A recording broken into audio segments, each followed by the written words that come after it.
আসসালামু আলাইকুম রহমতুল্লাহ। তো ডিপ্রেশন ডিপ্রেশন হচ্ছে আমাদের লাইফের একটা অবিচ্ছেদ্য পার্ট বলা চলে। ডিপ্রেশন আমাদের জীবনে আসবে, যাবে, এরকম হয় সচরাচর। সবাই কোনো না কোনো ভাবে ডিপ্রেস থাকে তাদের লাইফে। তো অ্যাটলিস্ট ডিপ্রেশনে যখন আমরা পড়ি, আমরা যখন ডিপ্রেস থাকি, তখন আমরা মাঝে মাঝে ভাবি যে আসলে আমাদের জীবন টোটালি শেষ, বা আমরা এটা থেকে আর কখনো সার্ভাইভ করতে পারবো না, বা আমাদের লাইফ হয়তো বা এখানেই শেষ হয়ে যাবে। তো এরকম করে আমরা একটা সময় ভেঙে পড়ি, বা একটা সময় নিজের জীবন থেকে আগ্রহ হারায় ফেলি। দেন তারপর হচ্ছে অনেকে সুইসাইড পর্যন্ত করে ফেলে, সে সেটা পরিণতি সুইসাইড পর্যন্ত যায়।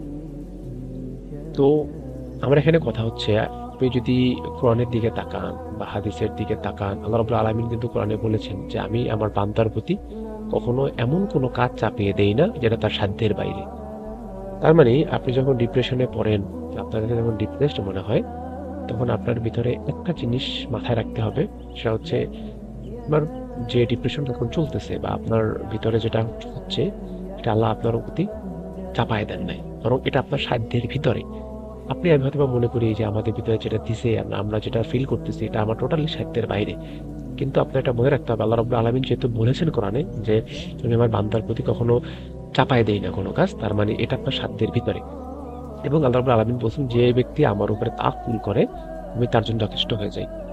তার মানে আপনি ডিপ্রেশন জিনিসটা ফেস করতেছেন, আপনি একটা প্রবলেমে পড়ছেন, আপনি প্রথমে জিনিসটা ভাববেন যে আমি যে ডিপ্রেশনে পড়েছি বা ডিপ্রেশন যেটা চলতেছে, এটা আমার সাধ্যের ভিতরে, এটা আমার সাধ্যের বাইরে না। তারপর আপনি ভাববেন যে আমি এই ডিপ্রেশনটা কাটানোর জন্য যদি আমি সম্পূর্ণ আল্লাহ রাব্বুল আলামিনের উপরে তাওয়াক্কুল হই, আল্লাহ আমার জন্য যথেষ্ট হয়ে যাবেন। দেখবেন আপনি কোথা থেকে সমাধান চলে আসছে আপনি নিজেও জানবেন না, টোটালি আপনি সমাধান পেয়ে যাবেন। সমস্যা হচ্ছে কি, যে আমরা যখন বিপদে পড়ে যাই, তখন আসলে না এই জ্ঞানটা অনেকের থাকে না, জ্ঞানটা চলে যায়। শয়তান তখন এমনভাবে আঁকড়ে ধরে, আমরা আর ওটাকে সার্ভাইভ করতে পারি না।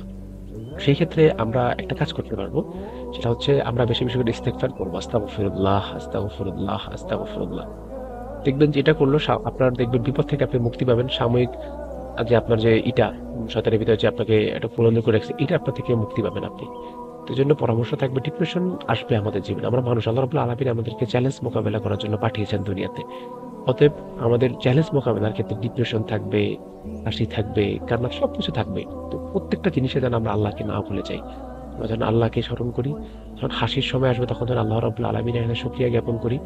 যখন দুঃখের সময় আসবে তখন যেন আল্লাহ রাব্বুল আলামিনের কাছে সাহায্য চাই। যদি আমরা এটা করতে পারি, তাহলে আমরা আল্লাহ রাব্বুল আলামিনের কাছে প্রিয় হয়ে যাব।